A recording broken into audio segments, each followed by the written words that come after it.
Trying to. Okay? Let's give him Josh White.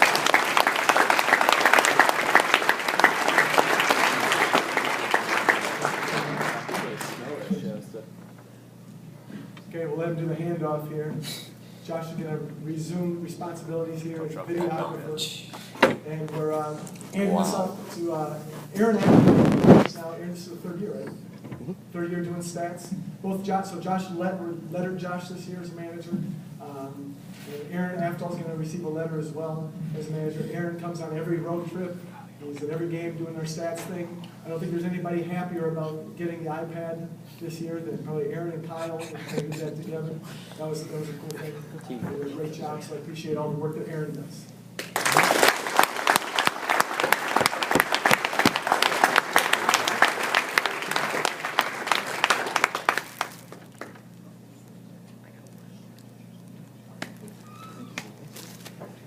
All right, so Aaron and Josh both join us on game nights, and we appreciate all that they do.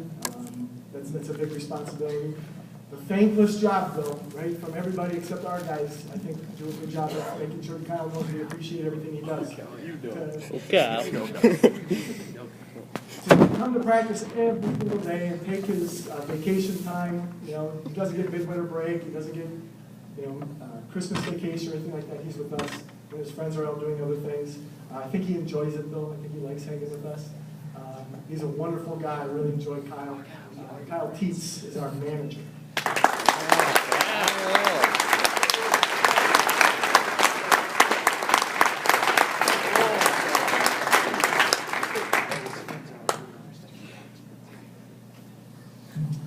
Okay. Now, this just was, I don't know if you saw this or not, but it was in the Leader Telegram this morning. They named all Northwest just ball boys. And Mason and Gabe were named first team all Northwest ball boys.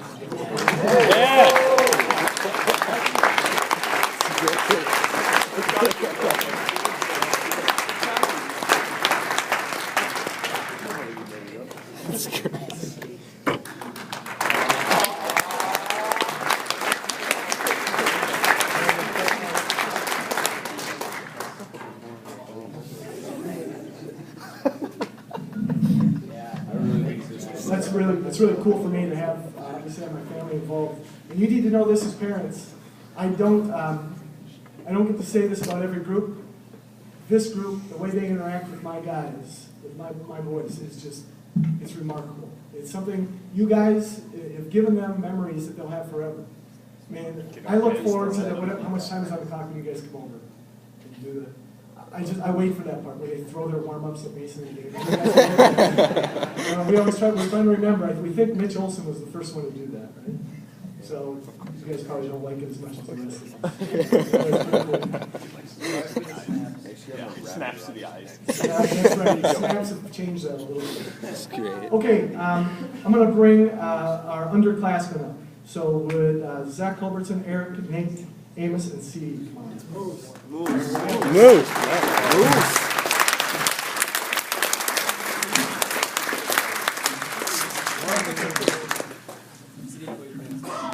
All right, for our juniors, just kind of both of them together at first, and I'll talk about them individually.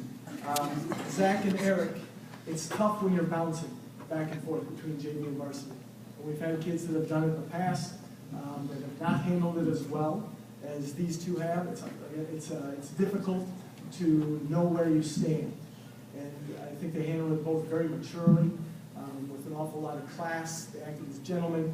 They put in a lot more time, too. If we're practicing early, and I need them, we have 12 guys suiting for varsity, and I like 12 to practice.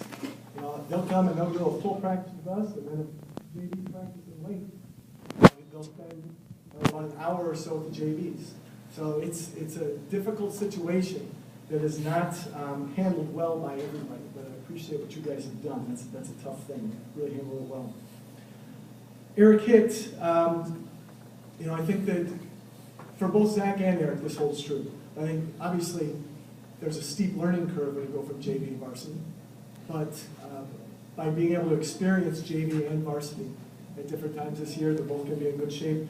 The one thing with Eric is having that injury last year and being unable to participate I mean, coming to practice and everything is great, and watching is great, but being involved, it's different. You know, I think that you're going to see an awful lot of growth next year with Eric as he, got used to our program and understands the way things work.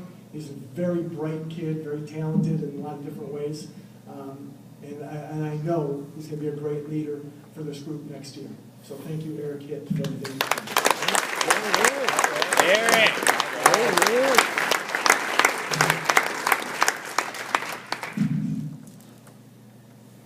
I think that a lot of similar things with Zach. Zach is a kid that's his time is coming. It's a matter of time. And I thought he's a very self-aware person. Came to me at one point and asked to play a little bit more, right, at the JV level, because he knows he needs to play. And that's not something everybody is willing to do. And I think that speaks a lot about his humility, his focus on doing what's best for the team, and understanding where he is right now. Again, it's going to happen, and I expect to have a great year next year. And I want to thank you for everything you've done.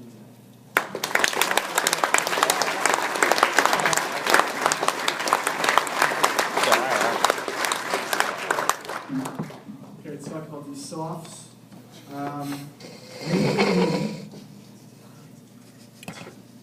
Nate. I think you saw Nate really improved as the season went on. I know a lot of guys did. But Nate is, I talked about our group not being physically imposing. I think that he is, can I say the least physically imposing Nate?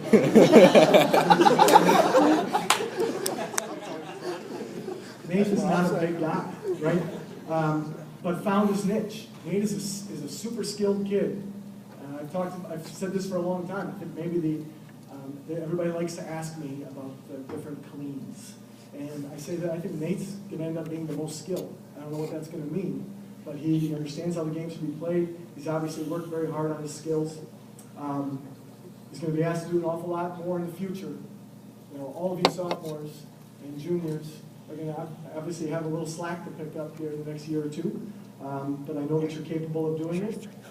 And I'll say this too, it's a unique situation when you have brothers on the team, and especially when your older brother is Tyson, because this year Nate took it a few times in practice, right? I mean, guys will. Tyson is hard on his little brother because he expects his little brother to do the right things. And I thought Nate handled it really well.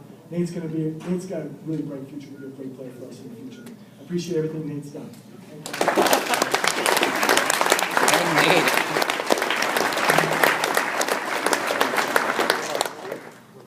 And I was going to add too, the way he ended the season, right? That last game down at Central really showed an awful lot of growth. Okay, Moose. The Moose. Amos's game is not what we would say pretty. Right, Moose? Right. And I think the longer I coach, the more I appreciate coaching guys that know what they can't do. And they don't try to do things they can't do. They focus on what they can do, and they do it well every single time. You play hard, you play smart, you're tough. Those are things that you're gonna find yourself on the floor. You're not gonna find a coach that's not gonna play you if you can do those things. I'll share something with you that happened after we played Wausau West. I'm very good friends with the head coach at West. We were talking just briefly after the game, pleasantries, blah, blah, blah. The assistant coach comes up and he says to me, "The kid that changes the game for you is number 25. He's like, of course, Colleen's a great player and all that, but you got a guy that all he wants to do is defend and rebound. Those are the guys that you can't get enough of." So that should feel good when a coach says something like that. That's a cool thing. And the other thing that Amos does well and does beyond his years is he talks. And that may seem like a really small thing. If you can get kids to talk to each other, especially defensively, you're ahead of the game. And we talked a lot when we were going through this transition defensively. It's easy to play with him because you know what he's doing. He might not be right. It wasn't right a lot of times, but at least you knew what he was going to do. And so everybody can adjust. It's the people that don't say anything and are quiet that are hard to play with. So, Amos Mayberry when we talk about progress over the course of the year, had a great season. I really enjoyed coaching games. Thank you.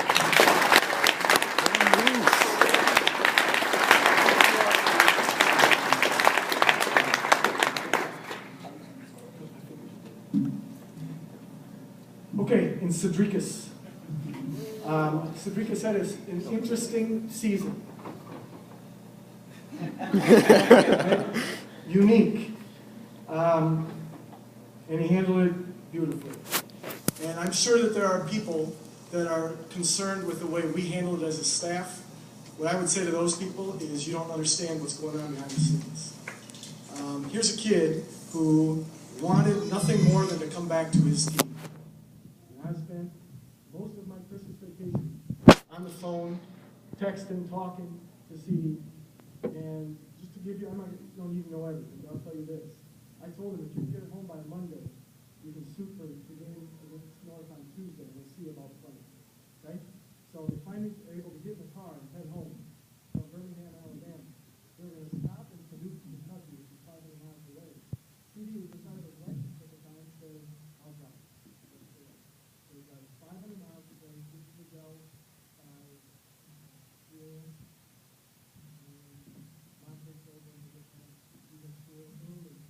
Before classes start, catching up with all the teachers and making sure that we memorize class, find out everything. Not everybody does.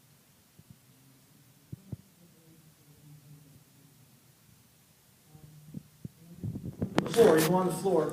I think everybody here that sees him every day would say, you don't understand how good you can be. Right? Tyson and Zadie and I have had this conversation before. You've hit just the tip of what you can be. And you're going to get there. Right? I know you will. And every single coach in the conference knows it. So FYI.